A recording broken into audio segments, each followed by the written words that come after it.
जंगल में बैठे हवा और पताल चटनी के सुरता होगी। चैत के महीना घलोक आवत है और पताल चटनी घलोक बनत है। तो एमा याद आ गई आप मन के कमेंट्स आरिस कि भैया चैत के महीना वाला गाना सुना दो पताल चटनी वाला। तो कर 4 लाइन पेश है।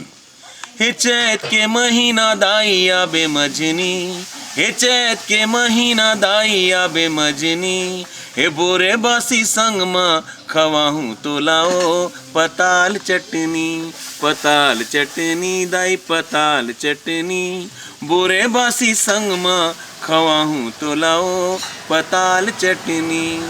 कहाँ ले पावा माल पुआ मैं निर्धन किसान हो, मैं निर्धन किसान दाई मैं निर्धन किसान हो, घर माया बेचिला खवाहूँ चाउर के पिसान हो, चाउर के पिसान दाई चाउर के पिसान, तया बेमजनी हे बोरे बासी संग मा खवाहूँ तो लाओ पताल चटनी, पताल चटनी दाई पताल चटनी, हे बोरे बासी संग मा खवाहूँ तो लाओ पताल चटनी।